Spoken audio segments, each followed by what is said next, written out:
kita mulai saja kuliah kita malam hari ini. Assalamualaikum warahmatullahi wabarakatuh. Waalaikumsalam warahmatullahi wabarakatuh. Warahmatullahi wabarakatuh. Alhamdulillah, syukurillah. Warahmatullahi wabarakatuh. Semalam hari ini masih di Google Meet kita bisa ketemu kembali di semester yang baru. Saat ini ya kerasa sudah masuk di semester 3 okay. Bagi kalian semua artinya sudah punya adik kelas. Nah, yang baru masuk angkatan 2021 kemarin.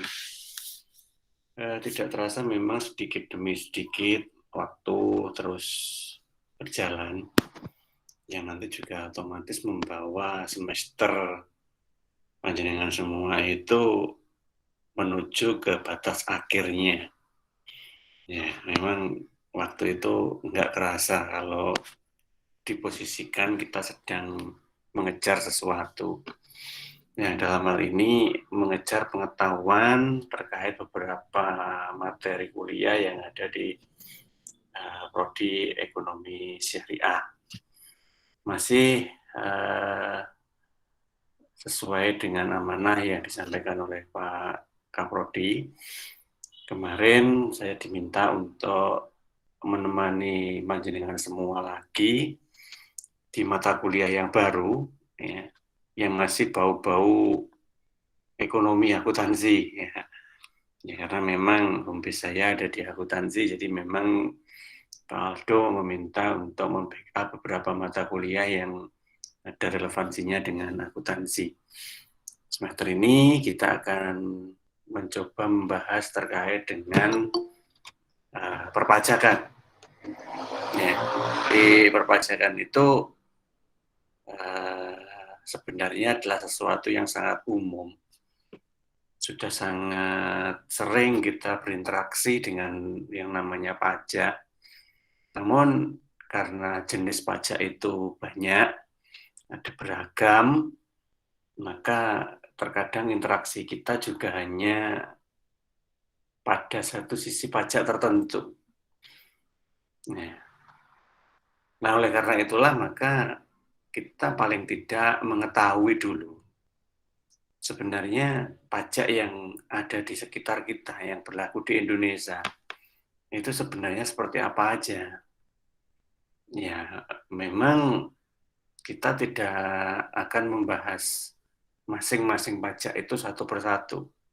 Karena begitu banyaknya jenis pajak yang ada di negara kita. Namun kita bisa mengelompokkan jenis-jenis pajak itu dalam beberapa kelompok golongannya. Jadi kalau dilihat dari golongannya itu sebenarnya hanya ada dua pajak itu. Ya.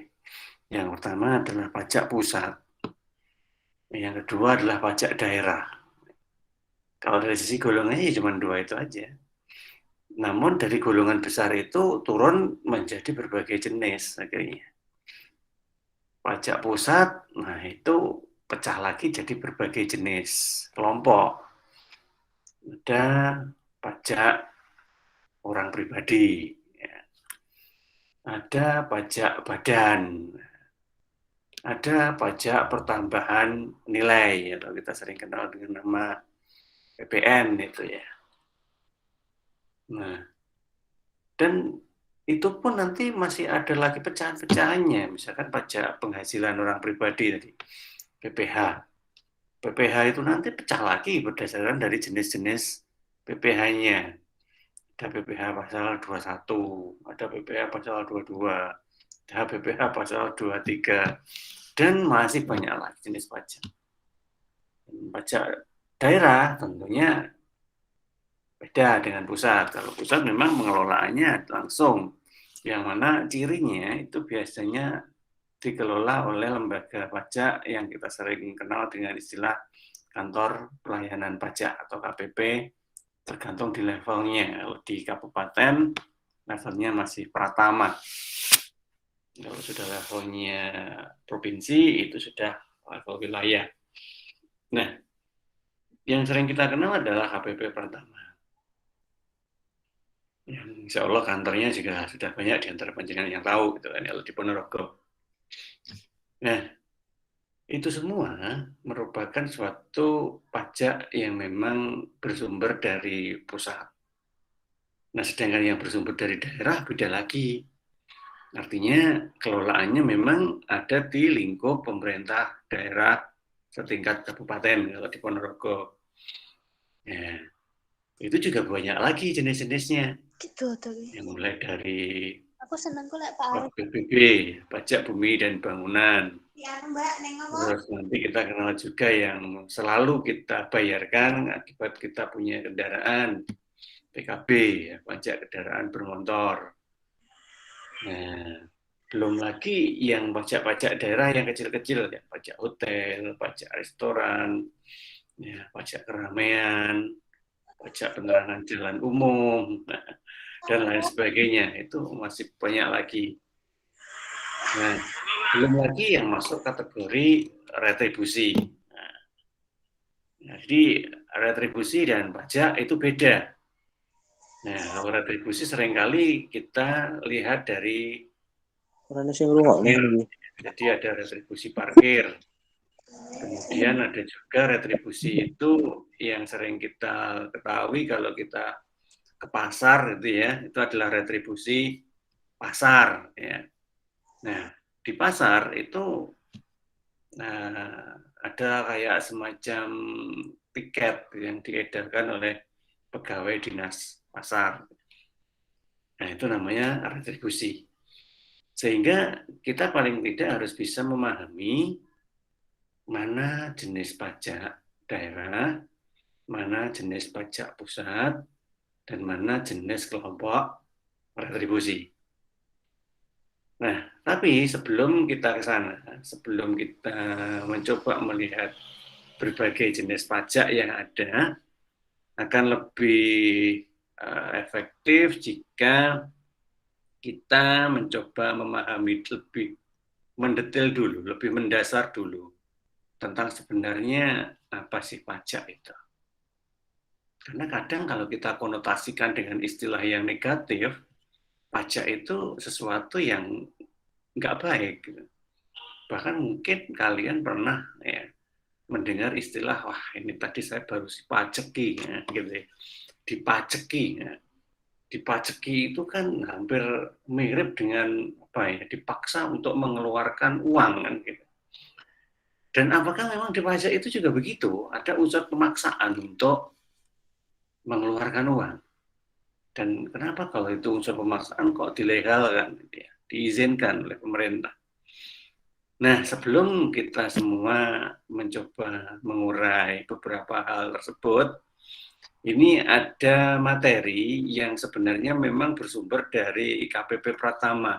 Ya, ini saya dapat dari KPP Pratama. Ya, tentunya sebuah bentuk sosialisasi yang dilakukan oleh mereka sebenarnya ini. Nah, sehingga hampir mirip saya itu juga melakukan kepanjangan tangan dari sosialisasi teman-teman bagian perpajakan. Ya, nggak apa-apa deh. Karena supaya kita tidak salah tafsir ketika memaknai yang namanya pajak gitu ya. Oke, apa sih sebenarnya pajak itu? Ya, banyak orang sebenarnya sering berinteraksi dengan aktivitas perpajakan, tapi kadang sulit menerjemahkan sebenarnya pajak itu apa. Ya pajak, tarik negara. Ya, oke deh. Nah, secara prinsip memang begitu. Namun akan lebih mudah ketika kita tafsirkan dalam sebuah istilah yang mendasar dari berbagai macam ini kata kunci. Ya. Saya ambil kata kuncinya saja, saya tidak menuliskan kalimat textbook lengkap seperti pengertian pajak di buku-buku itu. Nanti kalau seperti itu dibaca sendiri aja nggak apa-apa. Ya. Nah, sekarang kata kunci aja yang kita ambil untuk memaknai pajak. Kata kunci yang pertama, pajak merupakan kontribusi kepada negara. Jadi ya bagaimanapun juga kita kan warga negara Indonesia. Ya mau seperti apapun negara Indonesia, kita tetap berada di wilayah negara Kesatuan Republik Indonesia. Artinya, kita menikmati fasilitas sebagai seorang warga negara. Yang mana kadang kita menganggap bahwa fasilitas itu adalah hak. Ya memang betul, itu adalah hak. Namun, hak selalu harus bersanding dengan kewajiban. Nah, karena kan nanti tidak sinkron apabila kita hanya menuntut hak tetapi tidak menjalankan kewajiban. Nah, salah satu dari kewajiban warga negara yang baik itu adalah taat terhadap pajak. Nah, bentuk taatnya seperti apa? Ya bentuk taatnya ya harus memahami dulu. Ya, perkara membayar itu saja ini urutan paling akhir kalau untuk dalam proses perpajakan. Membayar itu urutan paling akhir. Yang paling awal urutannya adalah memahami dulu. Apa sih itu pajak? Kenapa ada pajak? Nah, pajaknya apa aja? Nah, sebagaimana yang tadi sudah saya sampaikan. Yang mana ketika kita itu paham terkait dengan pajak, walaupun kita belum melakukan kewajiban pajak, artinya kita sudah memberikan kontribusi kepada negara. Sehingga definisi pajak itu sudah kita lakukan cara prakteknya.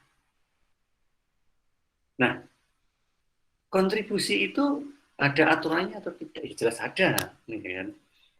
Yang namanya undang-undang perpajakan. Makanya kontribusi kepada negara terkait dengan pajak diatur berdasarkan undang-undang. Nah, kalau kita mau mempelajari lebih detail, undang-undang itu status kekuatan hukumnya ada di mana? Kalau kita bicara undang-undang, status kekuatan hukumnya itu jauh lebih tinggi dari surat edaran. Jauh lebih tinggi dari keputusan pemerintah. Bahkan di atas perpres, peraturan presiden. Ya. Undang-undang itu hanya bisa diperbaiki, direvisi, atau diganti dengan perpu, ya. Peraturan pemerintah pengganti undang-undang. Nah, sehingga kekuatan hukum dari sebuah undang-undang itu sangat kuat. Artinya apa? Sudah tidak perlu lagi dipertanyakan bahwa semua aturan yang ada di dalam undang-undang pajak itu adalah sesuatu yang legal. Ya, legal. Nah, sehingga legalitas dari aturan itu sampai dapat melakukan kegiatan memaksa. Ya. Sampai dengan kegiatan memaksa. Oleh karena itu ketika aturan itu diberlakukan, aturan pajak itu diberlakukan, maka selalu ada embel-embel sanksi hukum yang dapat dikenakan apabila kita tidak melakukan apa yang diatur oleh undang-undang. Nah, sampai ke sanksi hukum, berarti kan itu sudah mengarah ke ranah perdata, gitu ya. Perdata, bahkan bisa jadi kepidana kalau secara aktivitas menyalahi, gitu ya. Nah, oleh karena itulah, maka secara prinsip kita harus mengerti dulu kontribusi kepada negara dalam aspek pajak setelah memahami itu apa. Nah, setelah memahami berarti kita tahu bahwa apa sebenarnya hak dan kewajiban kita sebagai warga negara terhadap pajak. Nah, kita bicara kewajiban dulu aja. Kalau kita bicara tentang kewajiban itu berarti ada hal-hal tertentu terkait dengan administrasi perpajakan yang harus kita lakukan. Karena kita terdaftar sebagai warga negara Indonesia yang berdomisili dan bertempat tinggal di negara Indonesia, mencari pekerjaan atau memperoleh penghasilan yang berasal dari kegiatan yang berada di dalam wilayah Republik Indonesia. Nah, oleh karena itu, maka seorang wajib pajak tersebut harus memiliki nomor pokok wajib pajak. Yang dikenal dengan istilah NPWP. Nah, mulai kapan NPWP itu diperkenankan untuk dimiliki? NPWP mulai diperkenankan untuk dimiliki pada saat seseorang itu sudah masuk kategori dewasa. Ya, sebenarnya dewasa itu dibuktikan dengan kepemilikan kartu tanda penduduk, KTP, atau mungkin surat izin mengemudi. Berarti seseorang itu sudah dianggap dewasa. Nah, pada posisi usia itu, maka warga negara Indonesia diwajibkan mendaftar sebagai wajib pajak. Jadi begitu ya. Mendaftar sebagai wajib pajak, di mana nanti akan memiliki nomor registrasi yang kita kenal dengan NPWP, nomor pokok wajib pajak. Nah, sekarang kalau sudah punya NPWP terus mau ngapain? Ya, tentunya kewajiban-kewajiban perpajakan berikutnya harus dijalani. Yang pertama apa kewajibannya? Yang paling awal adalah pajak yang paling rendah. Ya, ini kita bicara atas pajak pusat dulu, karena menyangkut diri seseorang atau secara pribadi. Kita tidak bicara terkait dengan kepemilikan atas kendaraan, kepemilikan atas properti, ya. Kita juga tidak bicara terkait dengan kepemilikan atas sebuah usaha. Kita tidak bicara terkait dengan pajak-pajak daerah yang lain, itu nanti dulu. Karena itu sifatnya kondisional, tergantung dari subjek dan objek pajak yang melekat di kita. Tetapi kalau secara normalnya, karena kita adalah seseorang yang memang sudah mempunyai NPWP tadi, maka yang pasti melekat pertama kali adalah kewajiban pajak penghasilan. Ya, kenapa? Karena secara prinsip semua orang itu nanti diasumsikan memiliki penghasilan. Nah, penghasilan itu dari mana? Ya macam-macam. Bisa karena ada sebuah pekerjaan pasti, ya, pekerjaan yang sifatnya menetap. Ada juga pekerjaan yang sifatnya adalah pekerjaan bebas, kayak wirausaha. Atau bukan dari sebuah pekerjaan, mungkin hanya honorarium, mungkin hanya karena ada bantuan, ada hadiah, ada hibah, yang mana jika sifatnya itu menambah hasil yang ada pada diri kita, maka itu sudah diwajibkan untuk dihitung jumlah pajaknya. Ya, jadi sudah mulai muncul perhitungan. Siapa yang menghitung? Secara prinsip, pajak itu menerapkan prinsip yang namanya self-assessment system. Ya. Self-assessment system artinya apa? Artinya semua wajib pajak punya kewenangan bebas untuk menghitung jumlah pajaknya sendiri-sendiri. Nah, gara-gara itulah akhirnya ada orang yang nggak ikhlas membayar pajak. Akhirnya gimana? Ya akhirnya mengubah atau memanipulasi data penghasilan. Yang maksudnya adalah untuk mengurangi jumlah pajak penghasilan. Nanti bagaimana teknisnya akan kita bahas di kesempatan terpisah ya. Ini kita masih overview dulu aja. Nah, ketika data itu sudah diubah, tentunya akan menghasilkan hasil informasi atau laporan pajak yang berbeda pula. Berbeda dari kondisi real. Yang tentunya pasti lebih kecil. Nah, ya kok tetap diterima? Iya, karena dasar untuk menerima pajak itu bukan berdasarkan dari jumlah yang seharusnya. Karena ingat, tadi sistem yang digunakan adalah self-assessment. Masing-masing diberi kewenangan untuk menghitung pajaknya sendiri-sendiri. Dan kalau sudah seperti itu, perpajakan atau KPP tidak akan menghitung kembali. Ya, karena datanya semua ada di wajib pajaknya. Sehingga dipercaya sepenuhnya bahwa data yang disampaikan adalah benar. Nah, jadi seperti itu. Namun, nah ini, kadang kita kadang kebangetan juga gitu ya. Terlalu jauh deviasi dari nilai real terhadap jumlah yang kita laporkan dari perpajakan. Nah, ketika terlalu jauh, itu nanti pasti akan terlihat. Ya, misalkan gini, kita itu termasuk orang yang sering tampil di hadapan publik. Artinya kan semua orang itu kenal dengan kita, misalkan begitu. Nah, karena kenal, maka banyak orang yang ngerti pekerjaan kita itu sebenarnya apa. Oh, ternyata pemateri, misalkan gitu ya. Nah, setiap kali kita menyampaikan materi di suatu tempat, itu kan pasti tidak lepas dari yang namanya honorarium.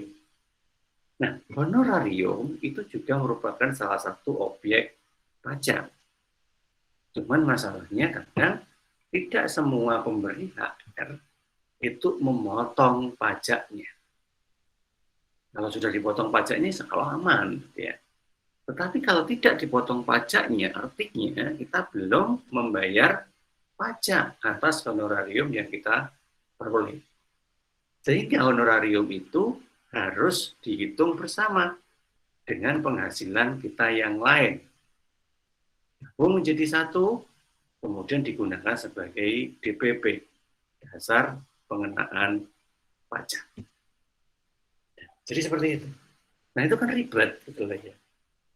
Nah, oleh karena itu sering tidak mau melaporkan dengan alasan lupa berapa honorariumnya. Nah, tetapi ketika lupanya itu hanya sedikit, seolah masih bisa ditoleransi.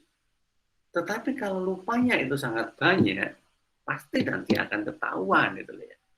Orang kita itu terkenal di pabrik, di mana 1 bulan aja rata-rata kita sudah memberikan materi, katakanlah sampai 10 tempat gitu ya.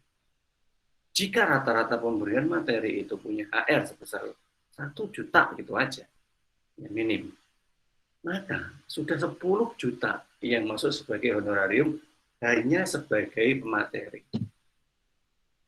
Tetapi kalau di laporan perpajakannya itu kok di bawah 5 juta, dengan asumsi supaya pajaknya itu nanti nihil atau tidak kena pajak, akhirnya tidak membayar pajak, maka akan terjadi kecurigaan. Nah, pada saat itulah akhirnya orang pajak itu turun untuk memeriksa. Hasil pemeriksaan diketahui ada penyimpangan pelaporan. Nah, kalau sudah seperti itu, tuntutannya bisa ke ranah pidana karena dianggap memalsukan data. Nah, oleh karena itulah maka mereka menggunakan segala macam kewenangannya dalam memaksa wajib pajak untuk memberikan informasi real terkait dengan data penghasilan yang dimilikinya. Ya, dari situlah akhirnya muncul istilah dapat dipaksakan. Ya, karena memang berlindung di balik undang-undang tadi. Namun, yang kadang membuat kita tidak ikhlas itu adalah apa yang sudah kita bayarkan kadang tidak kelihatan kontribusi. Ya, karena memang pajak tidak memberikan imbalan secara langsung. Semua dana yang masuk ke pajak itu kan nanti akan digunakan secara merata.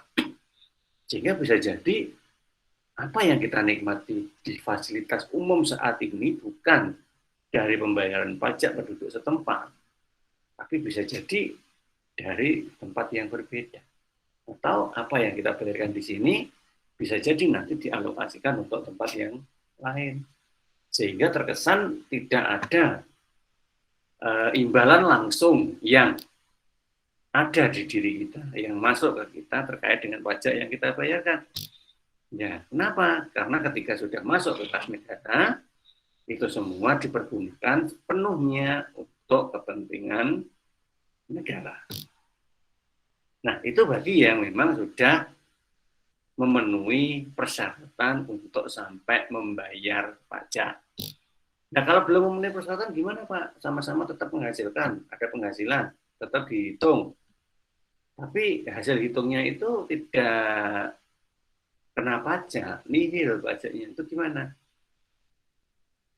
Yang wajib kita lakukan selain pembayaran tadi kan ada yang namanya pelaporan. Sehingga itu satu paket, ya, pemahaman, pelaporan, pembayaran. Makanya saya katakan pembayaran itu ada di bagian terakhir. Kalau memang di dalam pelaporannya itu dihitung menghasilkan sebuah pengenaan pajak. Tetapi kalau di laporannya itu memang tidak terjadi pengenaan pajak, maka tidak perlu melakukan pembayaran. Nah, seperti itu secara overview terkait dengan prosesnya. Nah, kalau begitu untuk apa saja uangnya? Jelas untuk fasilitas umum, sarana prasarana umum, ya, mulai dari jalan raya, ya, rumah sakit, sekolah, perkantoran yang umum, ya, kantor polisi, kantor pemerintah, pemadam, yang semuanya tujuannya adalah memberikan pelayanan kepada masyarakat.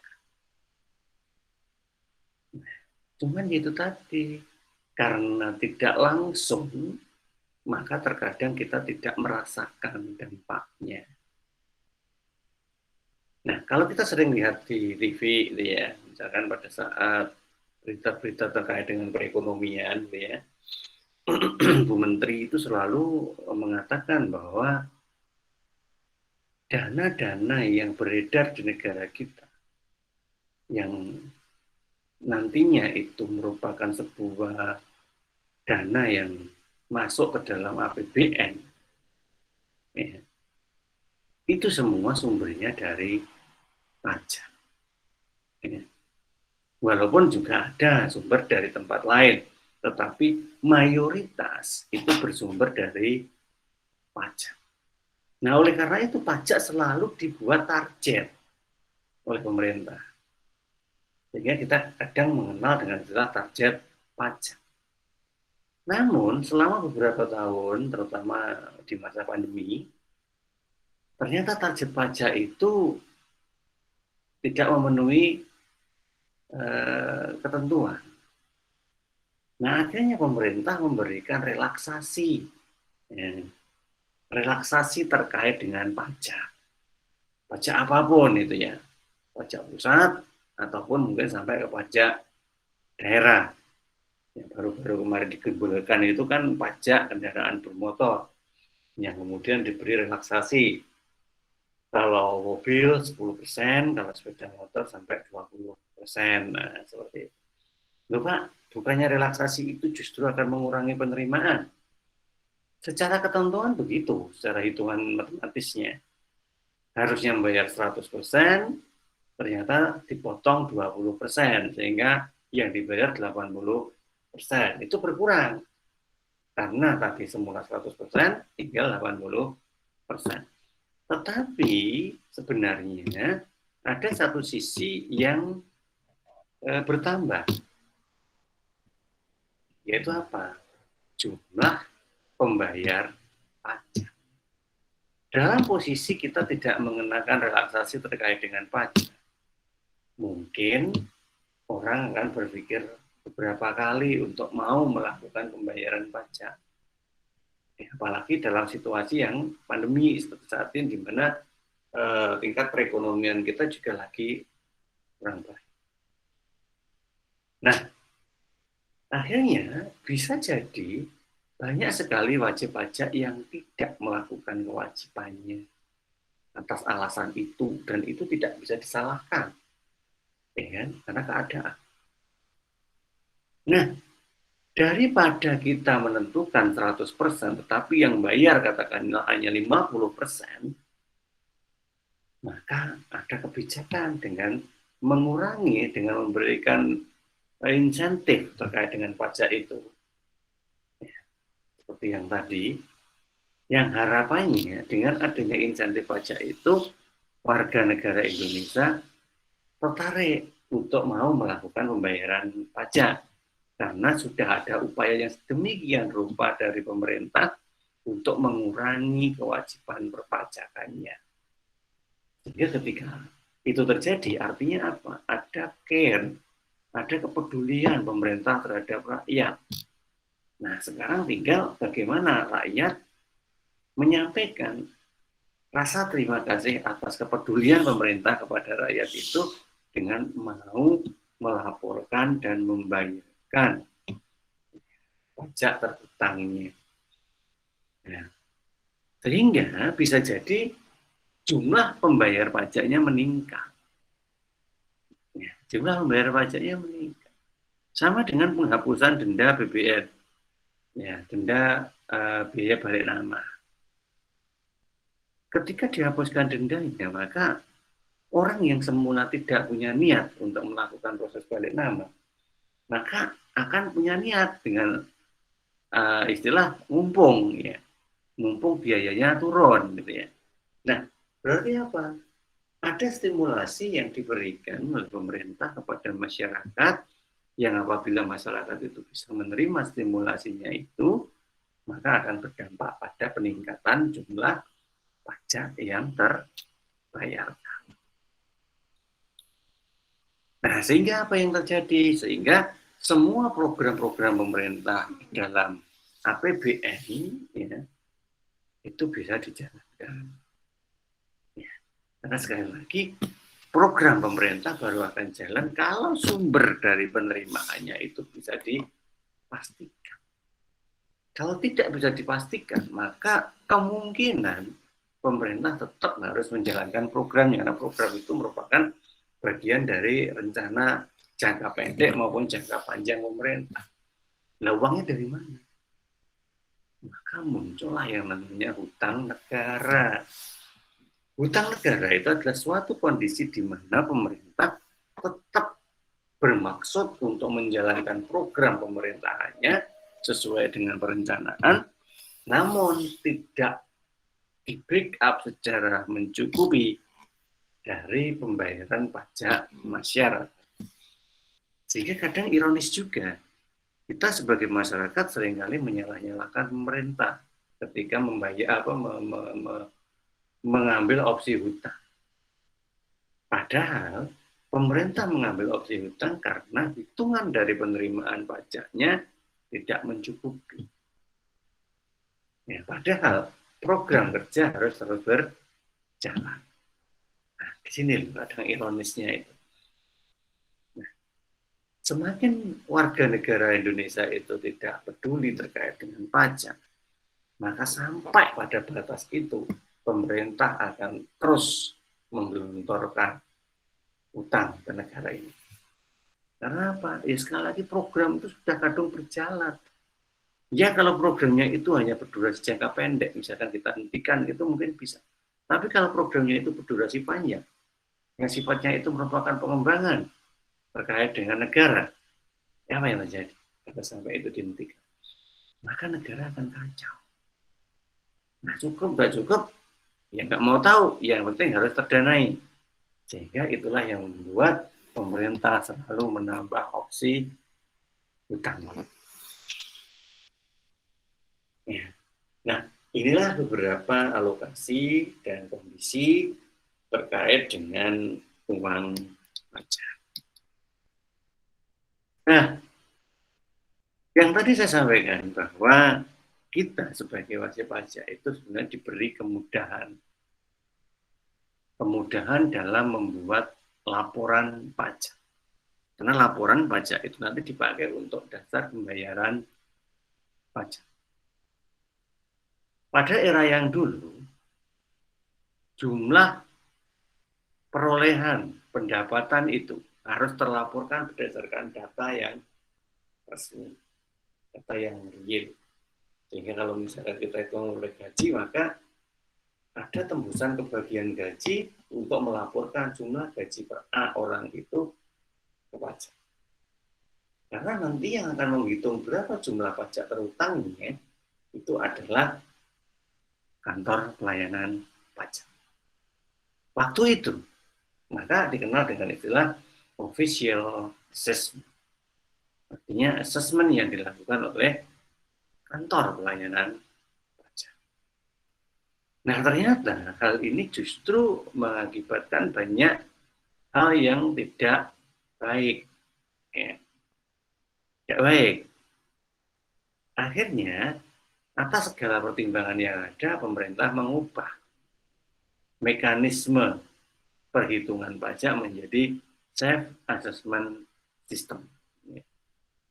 Tadi sudah saya sampaikan, self-assessment. Apa itu? Yaitu pemberian amanah kepada wajib pajak untuk menghitung sendiri, mendaftar sendiri, melaporkan sendiri, membayar sendiri kewajiban perpajakannya, baik melalui laporan yang disampaikan ke kantor pelayanan pajak atau menggunakan mekanisme pembayaran pajak secara online lewat e-billing maupun e-filing. Bagi yang sudah pernah melakukan, insya Allah itu sudah punya gambaran, oh ngono kae. Tapi yang belum, setidaknya ya tahu dulu aja deh. Nah, sistem pelaporan itu merupakan suatu hal yang wajib dilakukan manakala kita sudah memiliki NPWP. Ya. Kalau belum NPWP nggak lapor juga nggak apa-apa, karena memang data yang bersangkutan belum ada di NPWP pertama. Nah, kalau sudah waktunya lapor kemudian tidak lapor, maka dianggap telat. Dan setiap keterlambatan pembayaran atau pelaporan itu ada denda. Nah, di sini lagi karena masalah kalau sampai tidak membuat laporan pajak. Apalagi sudah diberi kemudahan, tidak perlu antri, tidak perlu datang ke kantor pajak, langsung buka komputernya sendiri aja, data diinputkan ke dalam e-filing yang ada pada DJP online. Nah, disinilah sebenarnya kemudahan yang diberikan, di mana data pajak yang dipakai untuk dasar penggunaan pembayarannya tadi itu berdasarkan hitungan secara mandiri oleh masing-masing individu, tergantung dari jenis pajaknya. Nanti kita bicara teknis kalau sudah masuk ke contoh pajaknya. Nah, ini beberapa contoh pajak. Ya, ini hari ini kita masih bicara terkait dengan definisi dulu aja ya, kita belum mengarah ke hitungan teknis. Nah, sebagaimana tadi saya sampaikan bahwa jenis pajak itu dikelompokkan berdasarkan dua kelompok besar, yang mana disebut dengan pajak pusat atau pajak daerah. Ya. Nah, tadi juga sudah saya sebutkan sebagian dari pajak pusat, ada pajak penghasilan, ada pajak pertambahan nilai, ada pajak biaya penjualan barang mewah, bea materai, materai yang barusan naik dari 6.000 menjadi 10.000 itu. Nah, itu artinya apa? Ada kenaikan bea materai yang merupakan salah satu elemen dari pajak pusat. Pajak bumi dan bangunan, nah ini masih data lama. Dulu memang PBB itu masuk sebagai jenis pajak pusat dulu, tapi sekarang PBB itu sudah bergeser menjadi pajak daerah. Sehingga apa yang saya sebut di sini itu sebenarnya untuk menjelaskan bahwa PBB itu awalnya memang masuk kategori pajak pusat, yang nanti larinya uang yang dibayarkan itu langsung ke pemerintah pusat, ya sama dengan BPPATB. Ya, perolehan hak atas tanah dan bangunan yang biasanya diurus manakala kita habis memperoleh transaksi pembelian tanah atau warisan tanah ya, untuk disertifikatkan. Nah, ini potensi beberapa jenis pajak pusat. Nah, selain itu juga ada pajak daerah yang mana itu dikelola oleh pemerintah daerah sebagai salah satu sumber dari APBD. Ya. Nah, contohnya ada pajak hotel, pajak restoran, pajak hiburan, reklame, pajak penerangan jalan. Nanti lampu di pinggir jalan itu ada pajaknya. PKB, kendaraan motor. Nah, ini adalah beberapa jenis pajak daerah. Kita belum membahas itu satu persatu ya, tapi setidaknya tahu dulu lah nanti. Nah, sehingga paling tidak kita harus bisa membedakan mana kelompok pajak pusat dan mana kelompok pajak daerah. Ya. Nah, kalau misalkan kita mau bayar pajak daerah, apakah tetap juga butuh NPWP? Nomor pokok wajib pajak? Nah, tidak. Ini beda cerita. NPWP itu hanya untuk kepentingan pajak pusat. Ya, kalau untuk pajak daerah sudah beda lagi nanti nomornya. Seperti kita membayar kendaraan bermotor. Ya tidak akan mungkin ditanyain NPWP gitu ya. Yang ditanyain justru STNK sama KTP kan begitu. Ya, jelas itu sudah sesuai, ya oke, administrasi pembayaran jalan. Kalau belum, ya harus disesuaikan. Nah, misalkan seperti itu. Pajak daerah yang lain juga begitu, ya. Jadi tergantung dari jenis pajaknya. Nah, sedangkan NPWP sendiri itu fungsinya untuk apa sebenarnya? Yang pertama jelas untuk administrasi perpajakan. Kalau di dalam NPWP itu ada data terkait dengan kewajiban perpajakan kita. Ya, ada. Nah, kemudian bisa juga dipakai untuk identitas diri, ya, atau identitas wajib pajak.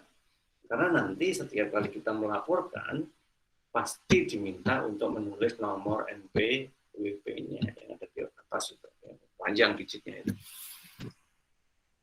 Nah, itu adalah bukti bahwa kita sudah mendaftar sebagai wajib pajak dan memiliki data pembayaran atau pelaporan pajak di database-nya KPP Pratama. Nah, sehingga yang terjaga apa? Ya ketertiban dalam pembayaran dan administrasi perpajakannya. Nah, karena sudah tidak akan ada salah tempat lagi. Ya, jadi siapa pemilik NPWP itu, maka rekod terhadap pembayaran atau mungkin pelaporan pajaknya akan bisa dilacak. Mulai dari yang bersangkutan punya NPWP. Nah, terus bagaimana mekanismenya? Nah, sekali lagi tergantung dari jenis pajaknya. Kita mengenal ada PPh, katakanlah begitu, dari segala pasalnya, ya. Ya. Di mana? Berdasarkan dari pasalnya itu karakteristik dari PPh-nya itu beda. Tujuan dari pembayaran PPh-nya itu juga beda. Nah, contohnya apa? PPh pasal 25. PPh pasal 29. Itu adalah jenis PPh, pajak penghasilan, yang mekanisme pembayarannya harus dihitung sendiri, harus dilaporkan sendiri, dan harus dibayar sendiri kalau memang ada pengenaan pajaknya.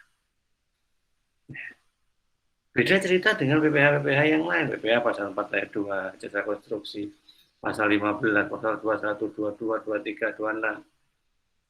Itu semua bisa dilakukan dari satu pintu yang biasanya adalah pihak pemberi kerja. Nah, pihak pemberi kerja di sini diwakili dengan bendahara. Ya, siapa bendaharanya? Maka bendahara itulah nanti yang punya kewenangan untuk melakukan pemotongan pajak atas honorarium atau gaji atau pendapatan apapun namanya yang melewati bendahara. Ya, jadi seperti itu. Ya, sehingga kalau memang sudah dipotong oleh bendahara, pasti nanti ada bukti potongnya. Nah, bukti potong itulah nanti yang kita gunakan untuk membuat laporan pajak. Ya, pajak tahunan tentunya. Kalau kita pakai e-filing lebih mudah karena ada beberapa tempat untuk input data-data itu. Tinggal kita scan aja, kemudian kita laporkan lewat itu, selesai. Kemudian kita tulis berapa nilainya. Nah, itu kalau kita membayar sendiri. Ya. Sedangkan kalau melalui pemotongan, ya tadi lewat bendahara. Sehingga bendahara itu selalu akan memotong pajak ketika memberikan HR apapun, dan kemudian hasil potongan pajaknya itu dilaporkan. Nah, ini loh yang kadang nggak sinkron itu. Jadi ketika dari bendahara pemberi kerja itu selalu memotong pajak, melaporkan pajak. Kemudian ada pendapatan lain yang memang tidak dipotong pajaknya oleh bendahara, langsung diterima oleh pegawai atau yang bersangkutan tersebut. Tetapi tidak dihitung pajaknya, tidak dilaporkan pajak. Maka di sini muncul ada kondisi yang tidak sinkron. Nah, ketidaksinkronan inilah yang mengundang para yang ada di bagian perpajakan itu untuk menjadwal melakukan pemeriksaan. Nah, seperti itu, apalagi kalau jumlah pajaknya itu besar. Nah, sehingga kita harus lebih memahami lebih jauh. Sebab bisa jadi kita itu hanya sebagai pihak customer yang bertransaksi dengan pihak supplier misalnya. Tetapi justru pihak customer itu dikenai tambahan pajak akibat pihak supplier itu tidak jeli dalam menghitung pajaknya. Walaupun sebenarnya ketentuannya pungutan itu bisa dilakukan dari dua sisi. Pihak penjual, si supplier tadi juga bisa memungut, pihak yang menjadi lawan transaksinya tadi, ya customer juga bisa memungut dan melaporkan. Ya. Nah, misalkan apa? PPN. Nah, PPN itu dikenakan atas penjualan produk.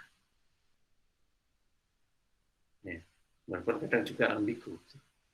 Si customer itu tadi juga sudah dikenai PPN ketika membeli atau pulaan produknya itu ke supplier. Ternyata PPN itu tadi masih dibebankan lagi pada customer akhir. Ya. Termasuk pajak, ya biasanya begitu.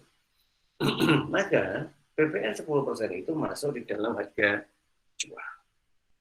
Sehingga nanti ketika kita laporan, kita mengeluarkan harga jual realnya, kita memisahkan PPN-nya. Nah, sehingga baru bisa kita buat laporannya. Nah, laporan itu bagaimana mekanismenya? Laporan itu nanti direpresentasikan ya, oleh SPT, ya, surat pemberitahuan. Baik itu sifatnya masa, kalau masa itu berarti apa? Ya, bulanan. Atau tahunan. Ya. SPT itu merupakan sebuah sarana yang wajib bagi wajib pajak sebagai formulir untuk melaporkan kewajiban perpajakannya. Sehingga di situ otomatis sudah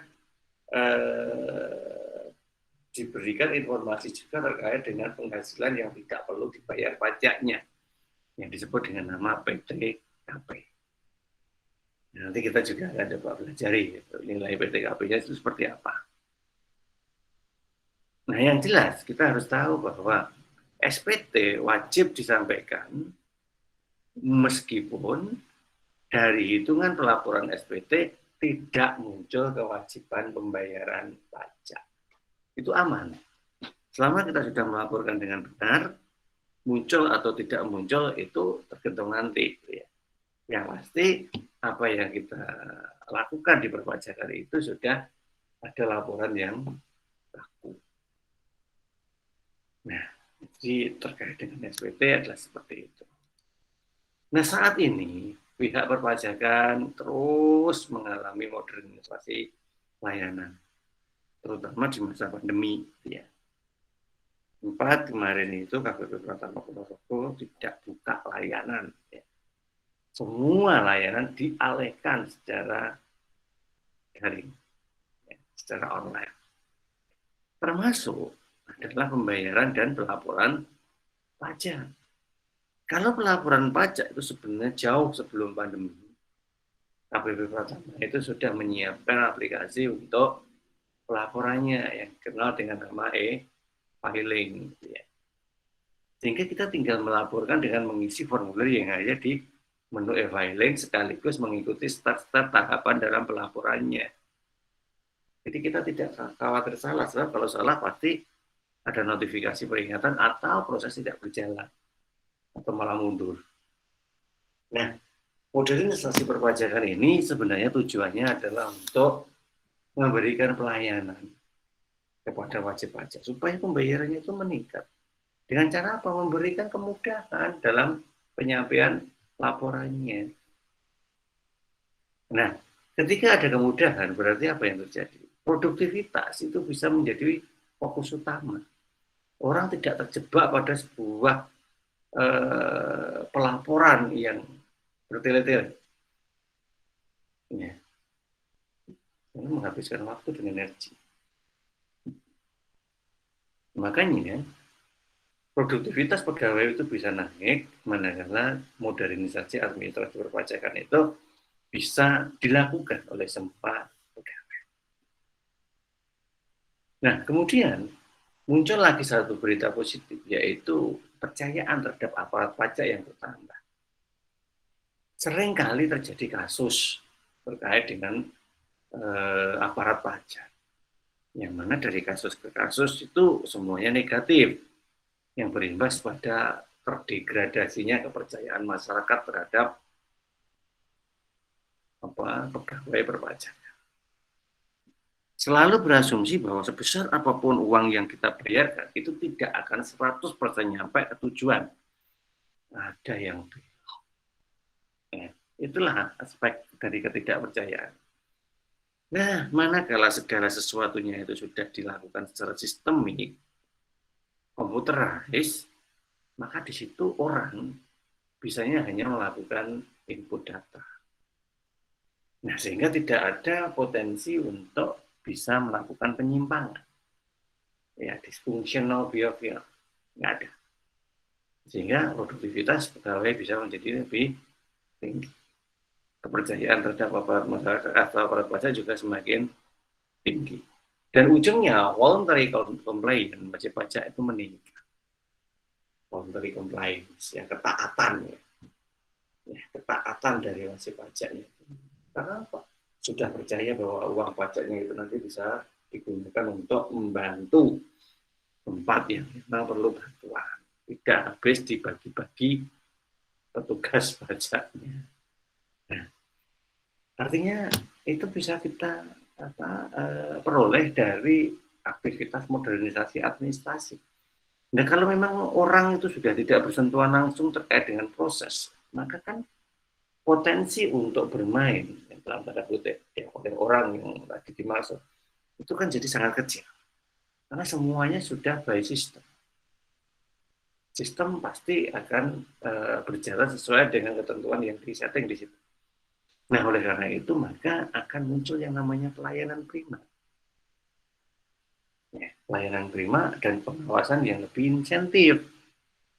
Ya, dan ujung-ujungnya bisa mencapai good governance. Ya. Nah, oleh karena itulah maka kantor pelayanan pajak itu sesuai dengan ukurannya, sesuai dengan potensi kemampuannya. Itu selalu berbuat pada semua wajib pajak yang ada di bawah binaannya. Ya, Ponorogo misalkan membawai Madiun, Pacitan, Pacitana.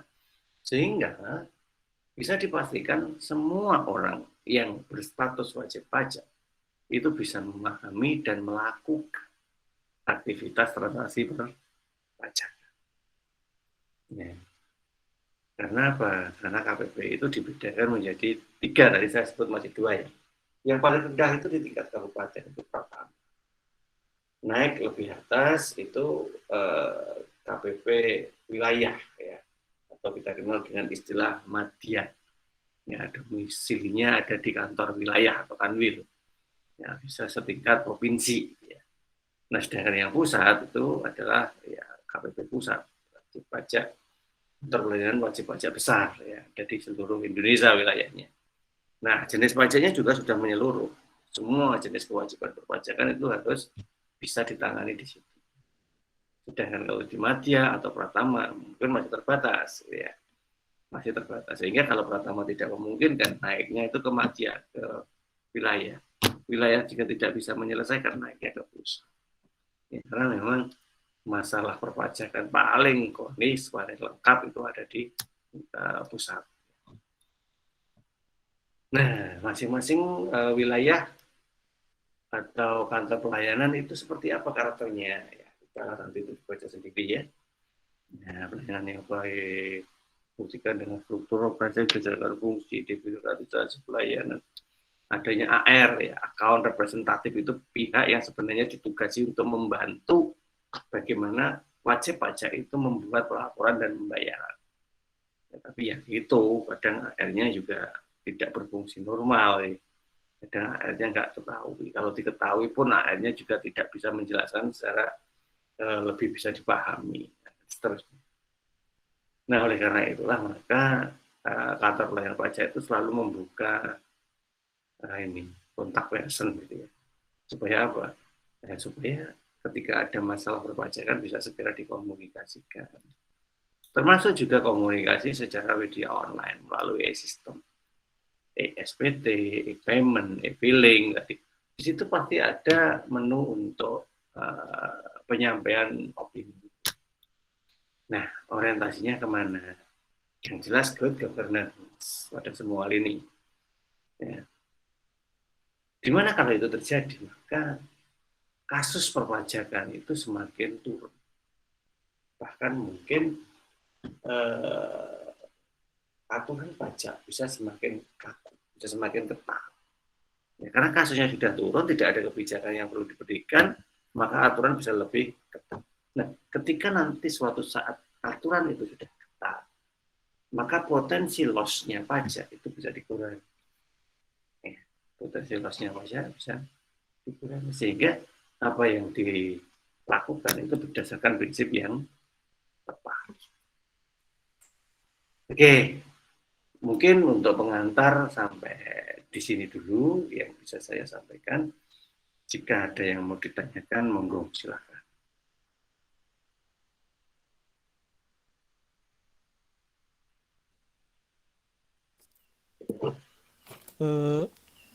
Saya mau tanya, Pak. Monggo Pak Gus. Apakah kenaikan pajak akan mempengaruhi sebuah ekonomi di suatu daerah itu, Pak? Oke, apakah kenaikan pajak akan berpengaruh pada sebuah ekonomi, perkembangan atau pertumbuhan ekonomi, gitu ya, tentunya ya, yang ada di masyarakat secara umum.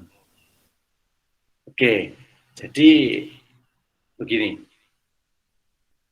kita pertama kali harus mampu menelusuri sebenarnya aliran dana pajak itu seperti apa arah penggunaannya. Terlebih, kita akan mencoba melihat relevansinya dengan beberapa sumber-sumber perekonomian nasional. Dan apakah memang dana pajak itu juga mengarah ke aspek-aspek sumber perekonomian nasional tadi. Nah, yang pertama yang harus kita lihat seperti itu. Nah, sekarang kita mulai dari lini paling awal, yaitu tarif pajak. Menentukan tarif pajak, saya yakin itu sudah berdasarkan pertimbangan yang sangat panjang. Gitu ya. Kita tidak perlu lagi meragukan apa kepentingan pemerintah ketika menaikkan tarif pajak. Kalaupun kita misalkan mau mengatakan bahwa itu adalah sebuah kepentingan sepihak, itu kayaknya juga tidak benar. Kenapa? Karena ketika tarif pajak itu dinaikkan, penghasilan tidak kena pajaknya pun, PTKP-nya pun juga ikut disesuaikan. Nah, kita harus paham dulu ya, fungsi dari PTKP atau penghasilan tidak kena pajak itu seperti apa. Sekilas, kita sebelum bicara teknis lebih detailnya, PTKP itu merupakan sejumlah nilai pajak yang dibebaskan untuk tidak perlu dihitung sebagai dasar pengenaan pajak. Akibat kita memiliki tanggungan di dalam keluarga. Maka jumlah PTKP antara seorang yang memang belum menikah sama yang sudah menikah dan punya tanggungan, bisa anak, bisa juga orang lain yang hidup berdasarkan tanggungan dari kita, maka nilai PTKP-nya juga berbeda. Artinya, semakin banyak keluarga tertanggung, jumlah PTKP-nya semakin besar. Ya. Konsekuensinya apa? Konsekuensinya ketika PTKP itu mengurangi jumlah penghasilan yang kita peroleh, tentunya dalam 1 tahun, disetahunkan artinya ya, dihitung selama 1 tahun gitu maksudnya ya. Maka potensi jumlah penghasilan kita bisa jadi lebih kecil daripada jumlah PTKP-nya, atau PTKP-nya lebih banyak daripada real penghasilan kita. Katakanlah kita adalah seorang ya single aja deh, single itu aja. Single. Nanti bisa dilacak di Google, coba cari PTKP terbaru gitu ya. Nanti di situ ada tarif-tarifnya. Anggaplah, katakanlah dalam 1 tahun PTKP-nya single adalah 36 juta, misalkan begitu. Ternyata penghasilan kita 1 bulan itu 2,5 juta. Katakanlah begitu. Ya, 2,5 juta kali 12 selama 1 tahun. Berapa itu? 27 juta ya? 30 juta lah, katakanlah begitu aja. 30 juta. Nah, PTKP-nya adalah 36 juta. Penghasilan kita setahun 30 juta. Berarti gedean apa? Gedean PTKP-nya. Padahal rumusnya adalah jumlah penghasilan bersih dikurangi PTKP.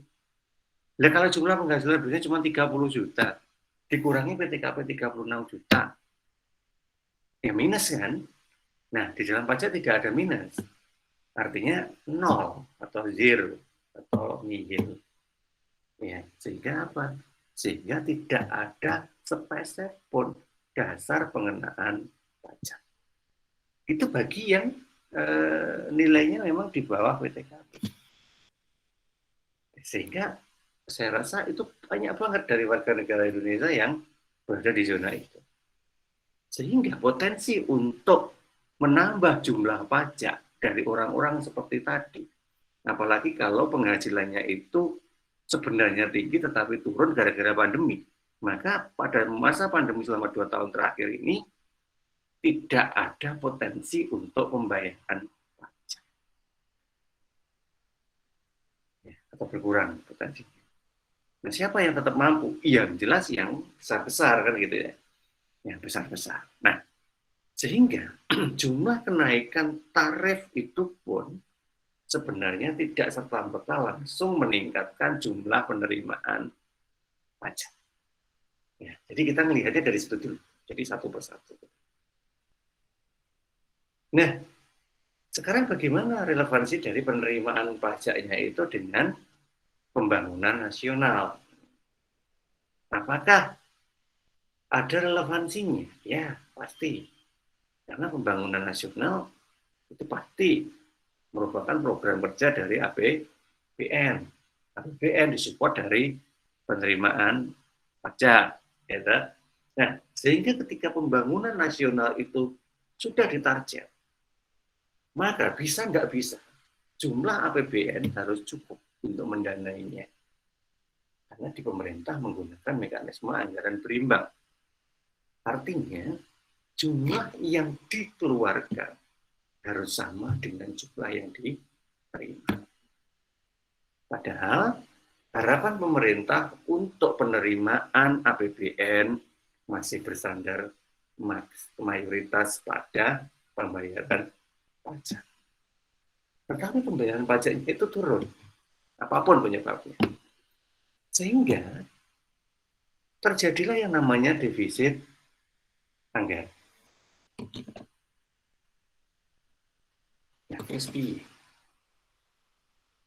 kalau defisit itu, ya yang ngono programnya dihentikan, iya nggak bisa. Karena program itu sudah berjalan dari awal. Artinya, walaupun sebelum uangnya itu bisa dipastikan, program itu tetap sudah berjalan. Kenapa? Karena program itulah yang menjadi penyangga tumbuhnya perekonomian nasional. Kalau program itu sampai dihentikan, sama artinya kita memending atau menghambat pertumbuhan ekonomi nasional. Nah, di sini Pak Agus mulai kelihatan relevansinya. Nah, oleh karena itulah maka pemerintah akan mengupayakan dana-dana yang lain untuk bisa dipakai menambah jumlah APBN minimal balance atau sama dengan jumlah kebutuhan dari program-program pemerintah. Ya. Jadi program pemerintah itu juga bukan kok asal kemudian membuat program, kemudian menyuburkan KKN, misalkan korupsi, nepotisme.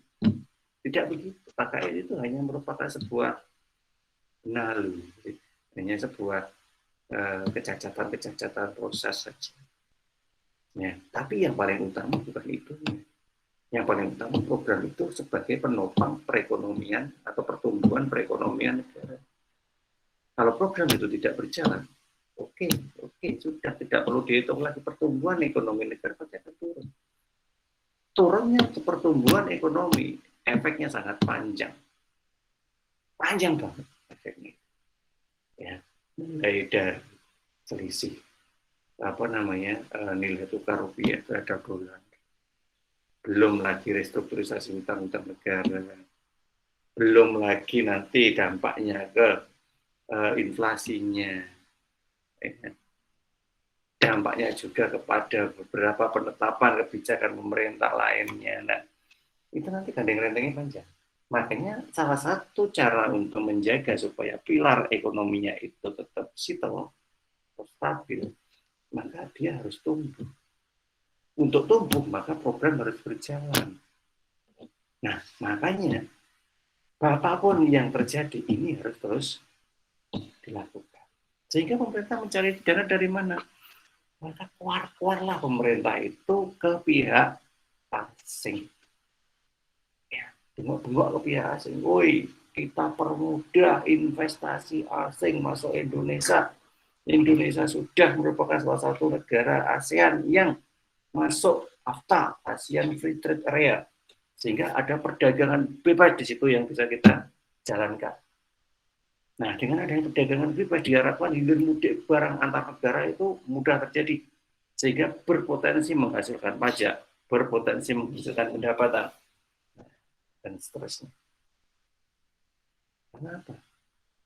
Pajak yang bersumber dari warga negara Indonesia masih belum sesuai target.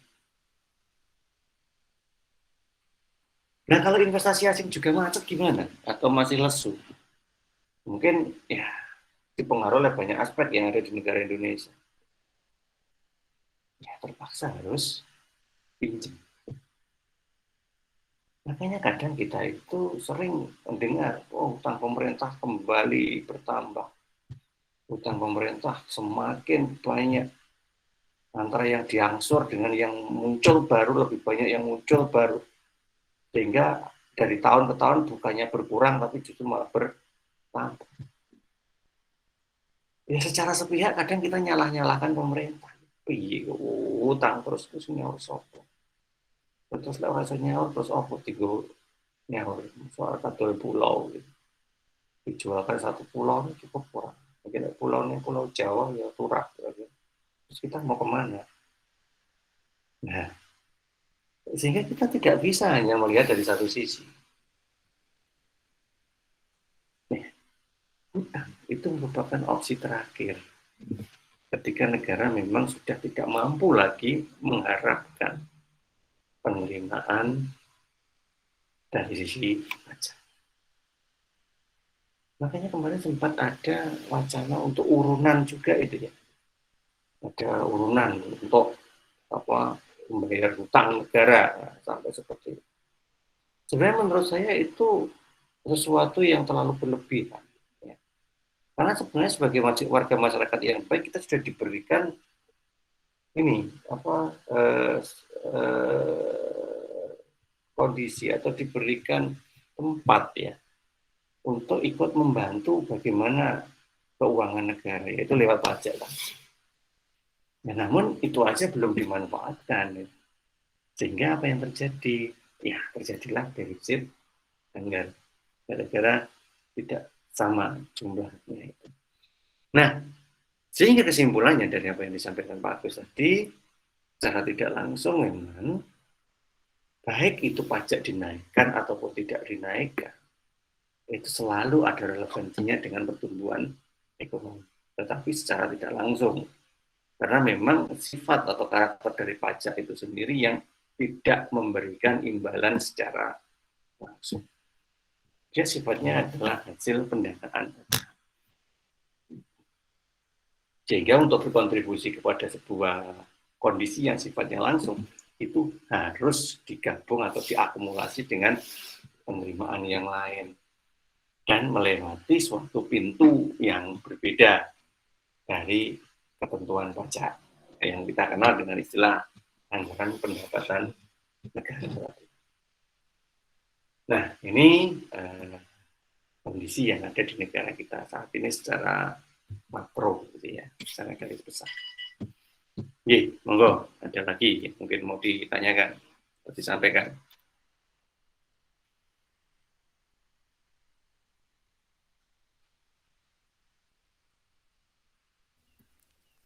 Sebenarnya dari saya masih ada ya banyak sih, Pak. Tapi kalau yang lain masih ada mungkin yang lain. Ye, monggo, nggak apa-apa. Kalau nggak ada ya Pak Agus mewakili nanti.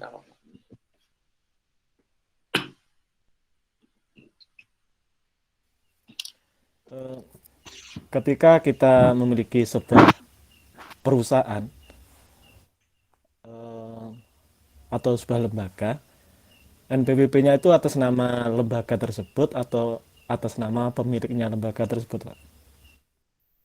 Oke, sekarang menyangkut masalah NPWP, ya.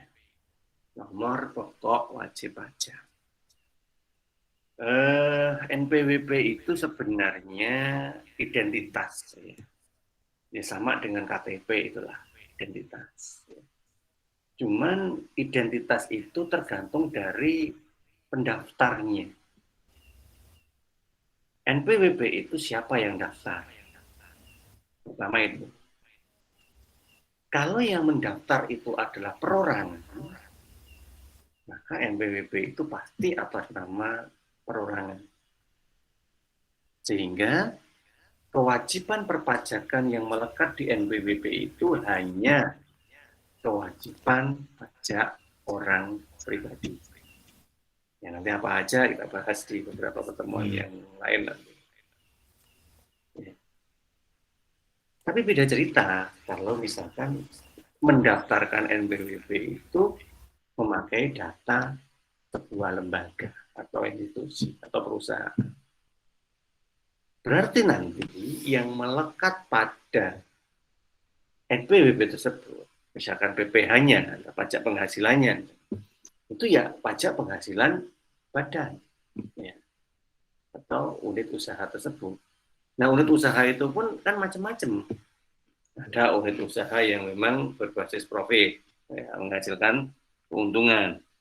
Ya, nanti jenis pajaknya beda lagi. Tapi ada juga jenis usaha sosial, kayak panti misalkan ya, pesantren. Ya. Secara prinsip sebenarnya pesantren itu lembaga pendidikan, di mana itu masuk kategori sosial, sehingga non-profit, tidak berorientasi pada keuntungan. Tapi bukan berarti kemudian dia tidak punya uang, tidak punya saldo. Ya, pasti punya, ya, pasti punya. Cuman saldo itu bukan diakui sebagai keuntungan, tetapi menjadi saldo awal di periode berikutnya. Dan itu nanti berputar lagi. Sehingga tidak ada yang namanya penyisian dalam bentuk keuntungan. Kalaupun ada penyisian itu langsung ke dalam bentuk aset. Nah, sehingga nanti pajak yang dikenakan pun itu juga bukan berdasar dari keuntungan. Seperti perusahaan yang memang orientasinya untuk menghasilkan keuntungan. Nah, sehingga jenis badan usahanya itu nanti juga akan mempengaruhi jenis pajak yang didaftarkan dalam sebuah NPWP tersebut. Nah, oleh karena itu, NPWP itu bisa melekat ke dua sisi. Pertama, ke sisi orang-orang yang ada di dalam usaha itu, dan yang kedua, melekat pada pendapatan usaha dari perusahaan itu. Sehingga misalkan kita itu adalah pemilik usaha tersebut, maka kalau memang usaha itu usaha yang berbadan hukum, ya minimal CV lah, ya, minimal CV. Kalau UD itu masih boleh menggunakan NPWP usaha dari pemiliknya. Tetapi kalau sudah CV minimal, itu harus didaftarkan terpisah. Sehingga nanti kewajiban pajaknya mengenai pada pemiliknya dan pegawainya yang ada di situ, dan juga mengenai pada penghasilan dari laporan keuangan usaha tersebut. Jadi dua sisi. Nah, ini kalau terkait dengan masalah NPWP, ya, pokok wajib pajak. Monggo yang lain, ada yang mau ditanyakan. Pajak itu menarik kok sebenarnya ya. Dan kasusnya itu lazim terjadi di sekitar kita. Kalau nggak membayar pajak boleh nggak Pak? Nggak ada yang tanya gitu. Boleh, ya, boleh. Ya, siapa bilang nggak boleh? Boleh beneran loh ya, bukan kok diboleh-bolehin sama Pak Arif, enggak, boleh beneran. Tapi itu tadi syarat dan ketentuan berlaku. Itu tulis gede, nggak tulis kecil kayak di iklan, enggak. Gede itu ya.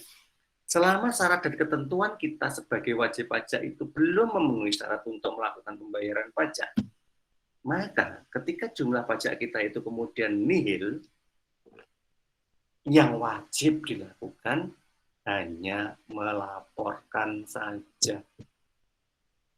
Ya, hati-hati. Ini yang kadang masih miskomunikasi. Bahwa saya itu nggak ada kewajiban pajak kok, ngapain saya harus lapor? Nah, kadang masih ada yang seperti itu. Saya sering nemuin itu kan seperti itu. Oh, saya nggak bayar loh, ngapain lapor? Malu dong, lapor kok nggak bayar. Karena memang kewajiban pajak itu dua, ya, melapor dan membayar. Kalau bisa membayar, ya berarti lengkap, melapor dan membayar. Tetapi kalau tidak bisa membayar akibat memang jumlah pengenaan pajaknya itu masih kecil, ya cukup melapor saja. Itu sudah selesai, gitu loh ya. Banyak sekali pegawai yang misalkan penghasilan tahunannya itu masih lebih rendah daripada penghasilan tidak kena pajak atau PTKP-nya tadi, maka ya cukup melapor saja. Ya. Dan rata-rata saya lihat pada bangga ya, ketika dia hanya lapor tanpa membayar. Oh, glow, tinggal tetap lapor, masih nggak membayar. Nah, bangga malah. Ya, cuman yang jadi pengelola keuangan negara ya kemut-kemut. Saya oke sing koyo ngono kuwi terus kok piye lek utang yo saya tambah kan begitu kan.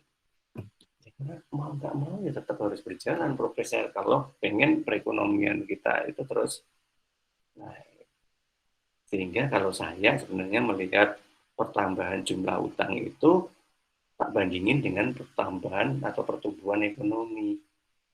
selama nilai pertambahan, persentase pertambahan jumlah hutang sebanding dengan pertumbuhan ekonomi, it's okay. Minimal negara itu masih mampu kok untuk ngangsur. Minimal begitu. Ya, syukur kalau pembayaran pajaknya bisa lebih. Ya, makanya secara tidak langsung saya mengedukasi panjenengan semua sehingga pada gilirannya nanti bisa pegang NPWP. Ya, alhamdulillah penghasilan kita itu di atas PTKP. Ya, bisalah kita melakukan pembayaran pajak. Atau mungkin juga begini, Pak, saya sebenarnya kalau membayar pajak itu nggak ikhlas. Saya lebih ikhlas bayar zakat. Nah, adakah relevansi antara zakat dengan pajak? Ada. Asal zakatnya itu dibayarkan ke lembaga ambil zakat yang teregistrasi oleh pemerintah, seperti Lazismu di kita, misalkan, atau Basnas misalkan. Nah, nanti di situ ada yang namanya bukti pembayaran zakat. Zakatnya yang seperti itu loh ya, bukan zakat fitrah. Kalau zakat fitrah itu urusannya dengan Gusti Allah. Yang zakat yang ini yang maksud saya dia. Pak, zakat fitrah itu saya membayarnya sampai 1 ton, misalkan begitu. Ini dipene ya, yang ketentuannya cuma 2,5 kilogram mau bayar 1 ton kan juga sama toh, pahalanya ya sama. Itu paling cuma pencitraan itu namanya. Sisanya itu kan bukan zakat, namanya kan sedekah. Nah, yang saya maksud itu bukan zakat yang itu, tapi zakat yang kita bayarkan lewat lembaga ambil zakat, misalkan di Muhammadiyah, Lazismu. Zakat loh ya, bukan infak dan sedekah, itu lain cerita lagi, zakat. Nah, nanti di situ ada bukti pembayaran zakat. Nah, bukti pembayaran zakat itu sifatnya bisa dipakai untuk mengurangi jumlah pembayaran pajak. Dan itu di SPT tahunan, ya nanti kita coba bahas beberapa pertemuan yang akan datang SPT tahunan. Laporan pajak itu ya, di SPT tahunan laporan pajak itu ada satu kolom untuk mencantumkan berapa nilai zakat kita selama 1 tahun. Nanti dibuktikan dengan bukti pembayaran zakat. Nah, ternyata dasar pengenaan pajak atasnya, kemudian nilai zakat bawahnya, di kolom bawahnya itu adalah pengurang. Sehingga zakat itu sebenarnya adalah pengurang dari jumlah pengenaan pajaknya. Katakanlah jumlah pengenaan pajaknya itu katakanlah 1 juta gitu ya. Zakat yang sudah kita bayarkan itu 500.000, katakanlah begitu. Maka nanti pajak terutangnya itu bukan 1 juta lagi, tetapi 500.000, karena 1 juta dikurangi 500.000 pembayaran zakat. Nah, sehingga pajak terutangnya tinggal 500.000. Nggak sampai segitunya loh. Hanya ada di orang Islam, karena zakat kan tidak ada di orang selain Islam. Nah, kalau kita pandang loh itu berarti kan apa namanya rasisme. Ya, enggak juga, ini bukan masalah rasisme karena prinsip utama zakat dan pajak itu sebenarnya mirip gitu ya. Ya cuman satunya minallah, satunya minanas gitu aja. Ya. Oke. Oke, monggo yang lain. Silakan ada yang mau ditanyain daripada untuk yang 9.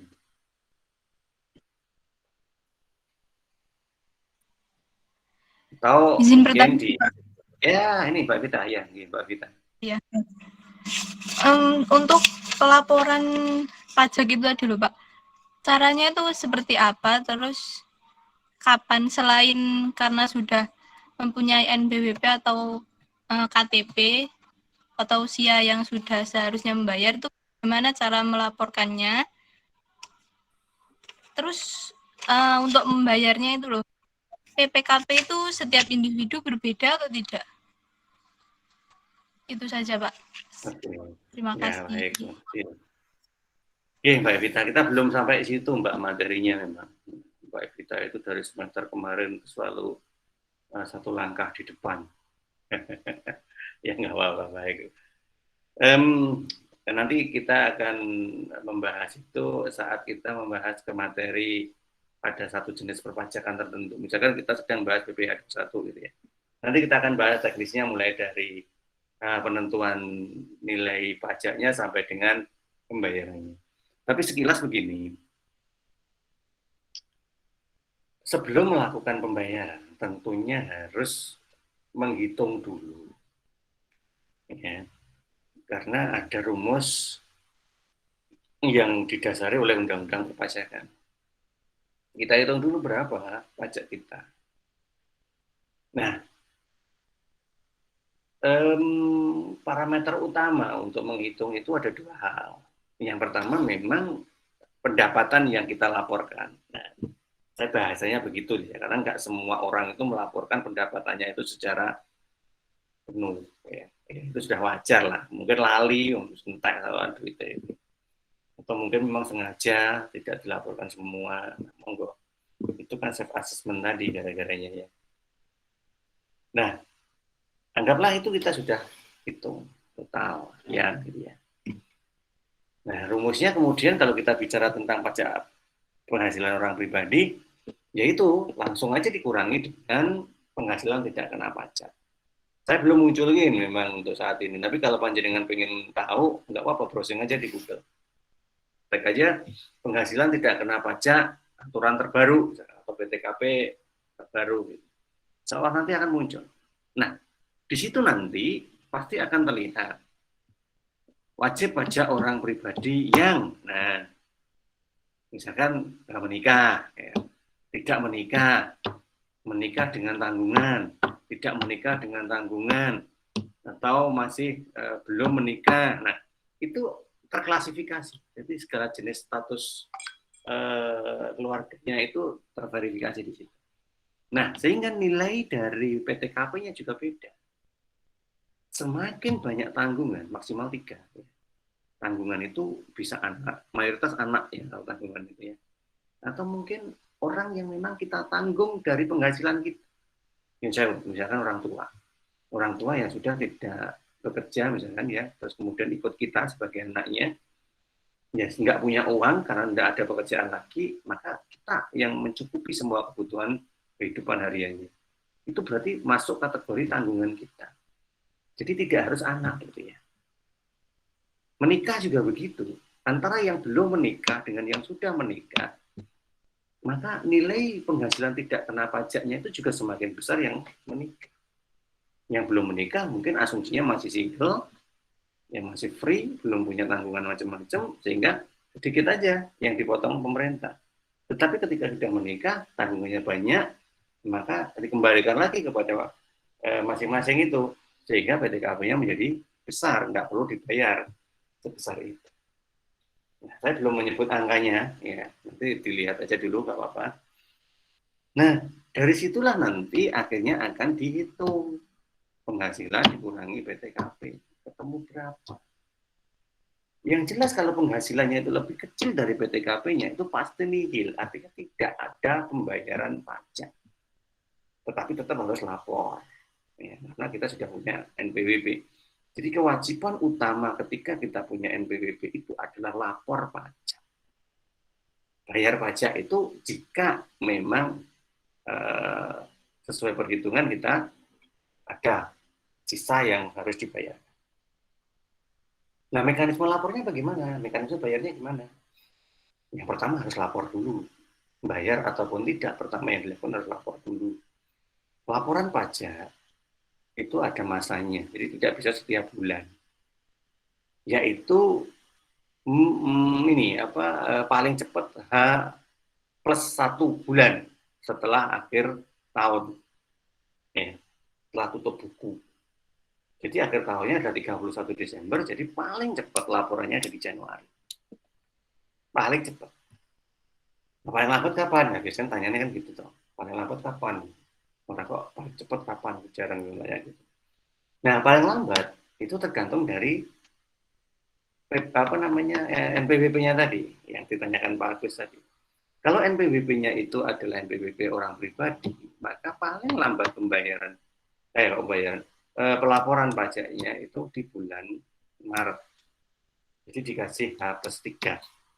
Januari, Februari, Maret dengan asumsi mosok lo ngitung pajak sampai belum sasi orang bar. Ya, kayak lempora tenanan pora kan begitu aja. Tetapi kalau memang itu adalah sebuah badan, sebuah lembaga, ditambah lagi 1 bulan. Jadi paling lambat bulan April. tahun berikutnya. Nah, itu kita harus lapor. Nah, lapornya mulai pandemi kemarin memang disarankan menggunakan e-filing, istilahnya ya. Jadi laporan pajak berbasis online sistem dari DJP Pajak, ya.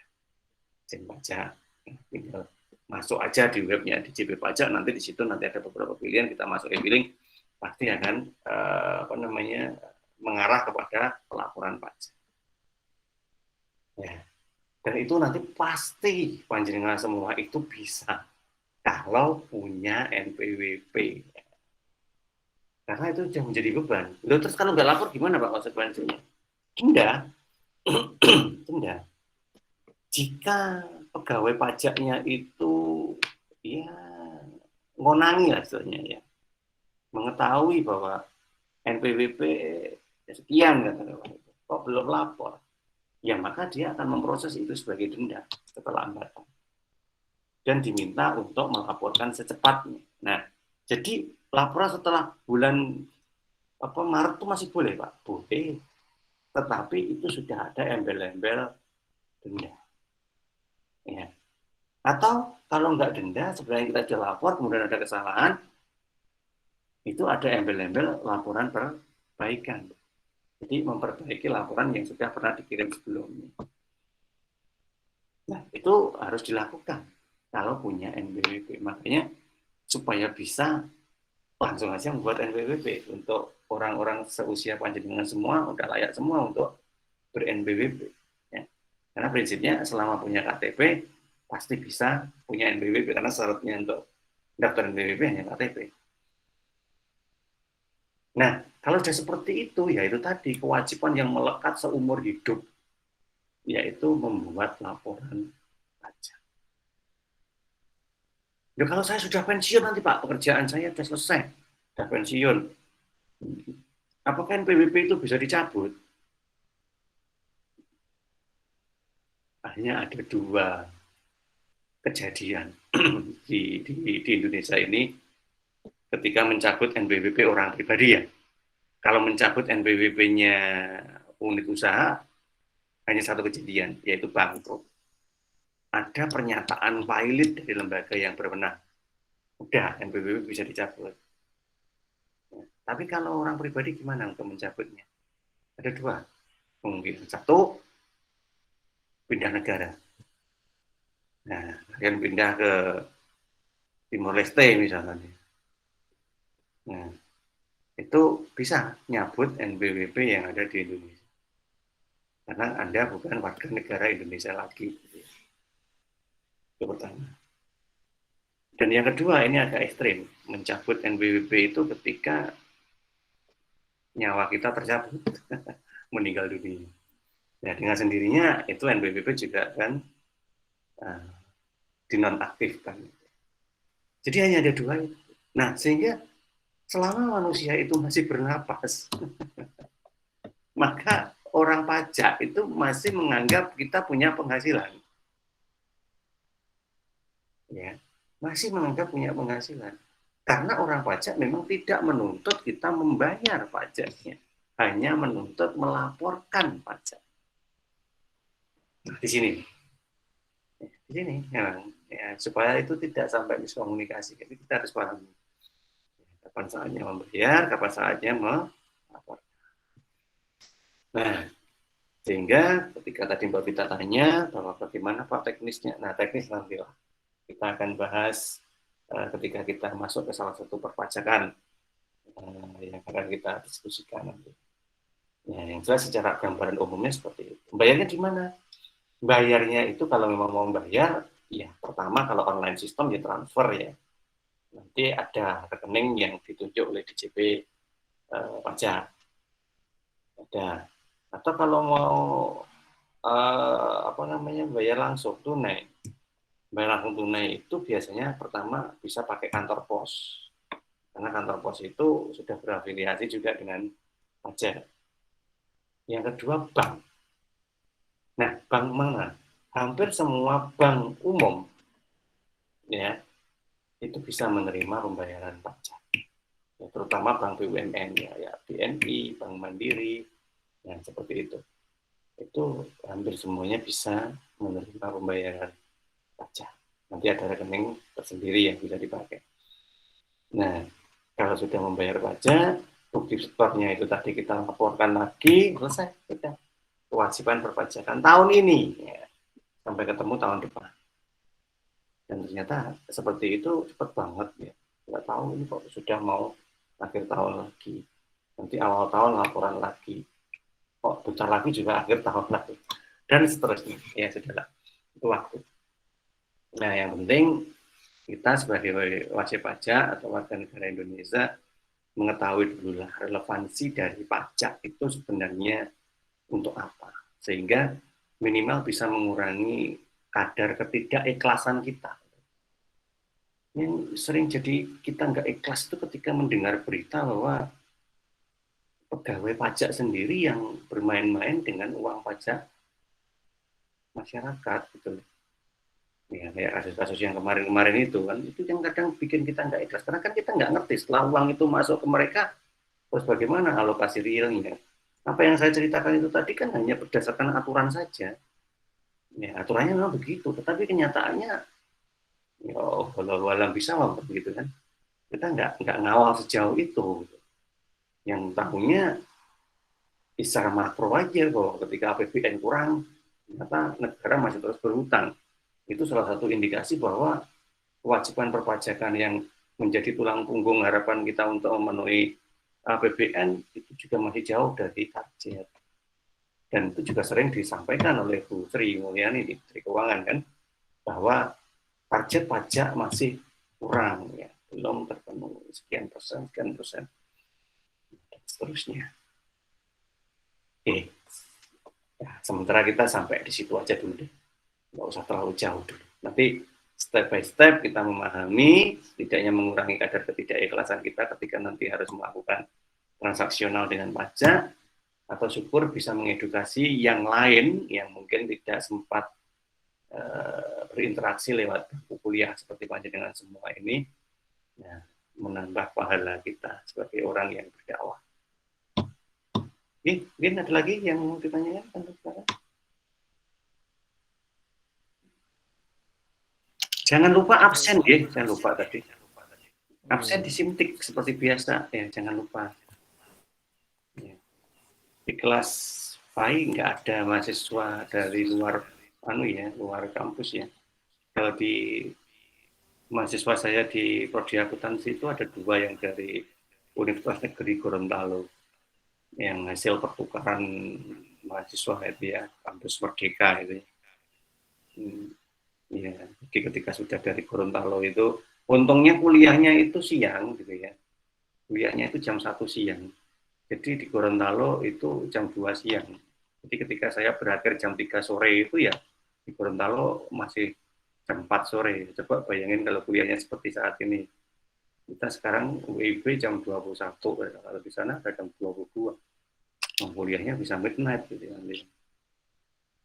Nggak terasa. Oke, ada lagi yang ditanyakan? Silakan. Kalau enggak ya kita cukupkan dulu. Untuk saat ini sudah di sini Pak pertanyaannya. Insyaallah sudah paham dikit. Oke, bagus.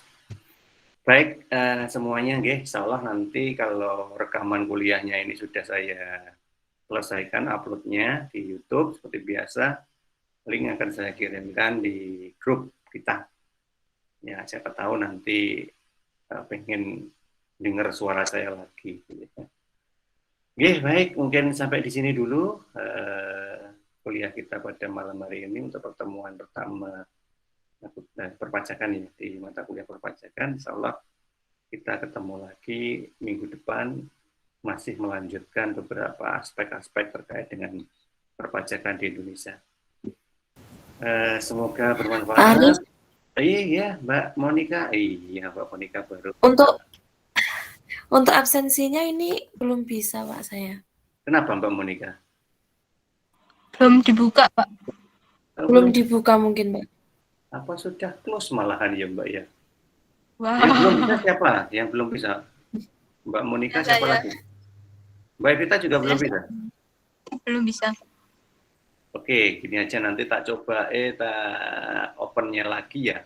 Karena tadi tak settingnya itu jam 7:30 tadi, saya lupa tadi postnya itu tak setting sampai jam berapa. Ya, nanti tak buka lagi sampai jam 10 Mbak, tenang aja. Ya, nanti dicoba lagi setelah saya selesaikan kuliah kita. Oke, baik ya. Oke, nanti dicoba lagi absensinya. Baik, mungkin begitu ya. Insya Allah kita ketemu lagi di pertemuan minggu depan ya Pak ya. Atau gimana? Manut saja, Pak. Harinya tetap hari Rabu atau gimana, Pak? Oke, kalau harinya sudahlah, kita pakai hari ini aja malam. Kalau minggu depan tuh mungkin ada mata kuliah lain yang minggu pertama. Oke, saya ngikut aja prinsipnya. Saya prinsipnya ngikut seperti kemarin-kemarin tuh loh, Mbak Vita atau Mbak Monica, monggo silahkan nanti ngabari saya, ya. Tapi ya jangan mendadak gitu ya kalau ngabari. Pak, waktunya ada kuliah di kelas kami, nah, itu mungkin 2 hari sebelumnya lah paling enggak, supaya nanti ya kalau saya pas ada acara yang lain tuh bisa saya atur lagi gitu ya. Ya oke, ya nanti saya nunggu kabarnya lagi aja dari Mbak Monica atau Mbak Vita. Oke, matur suwun untuk semuanya. Selamat malam, selamat istirahat.